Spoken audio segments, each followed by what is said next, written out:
asalaamaaleykum wa rahmatullahi taala wa barakatuhu mbokk yi noo ngi nuyooti ñëpp te di leen bége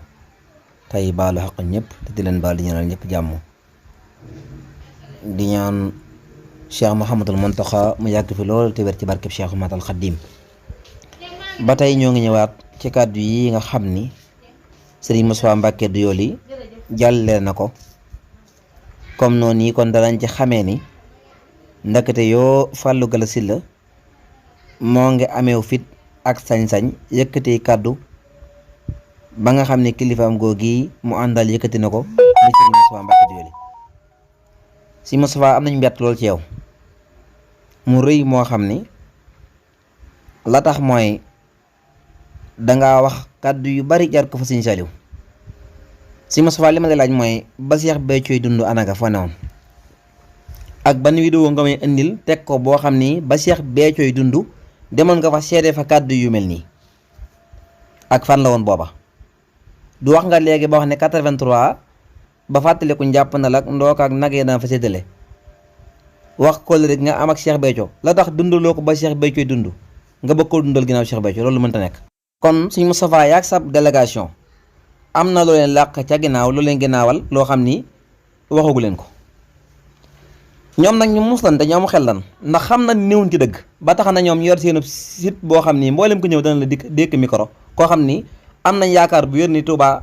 dana la diglu mbaa dana la bàyyi xel moo dugal Fallou Galass Sylla moo dugal aussi Moustapha Mbacké ñu ngi diglu ñu ci des ña nga xam ne ñëwoon ca délégation bi ndax xam naa ne leer na ma ne leer yàlla wax fee wax na nañ leen ñoom nag ñu mel ni fett moom ji wax rek ba fàtte sax wax Cheikh Mouhamadoul Mountakha ji waxoon ci borom penc mooma nanu xam ni mboolem kuy mottali kóllëre jaare ko ci sëñ Saliou nga ne sëñ Saliou ngay mottali kóllëre sëñ Cheikh Mbacké ne fi nga teg ko fi waxoo dëgg kóllëre googu wér mboolem ko da ngay mottali kóllëre Cheikh Béthio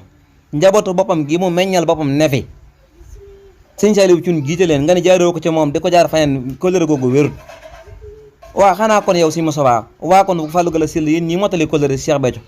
jaar bëgg ko jaar soxna Ayda mi xanaa Ayda mi rek ngeen xam ana jabar ga ci des ana soxna Mboose ma nga xam ni moo di ab taaw ab aawam ana soxna Bato rek nga topp yéen xanaa ak kóllëre moom Ayda mii nga xam ne mooy soxnaam su ndaw rek ngeen ci xam déedéet loolu wér kon ndigalu Cheikh Mouhamadoul Mountakha yi bu leen taxee féttërlu fas yéene ko wan ginnaaw nekk seen bopp bu leen ko ëtt na jaralee da ngeen xam ni xamul leen Sëñ Tuubaa kii nga xam ni Sëñ Mountakha da ko digal mu tëg koo def yéen mu digal leen ngeen fas yéene koo jëfe yéen kon seenu murit da ngeen koy xoolaat la ma gisoon yaakaaroon ko ngeen waroon ko def mooy laay biire ko ngir mu ñëw ci Cheikh Mouhamadoul Mountakha jéggal te tuub te mu fas yéene jaar yoon wi mu ko teg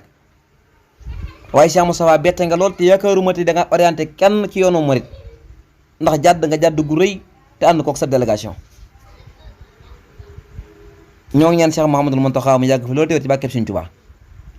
ñoo ngi ñaan Cheikh Mouhamadoul Mountakha mu yàgg fi lool te wér ci barkeb Sëñ Tuubaa Cheikh Mountakha yàlla ngay fi yàgg te barkeb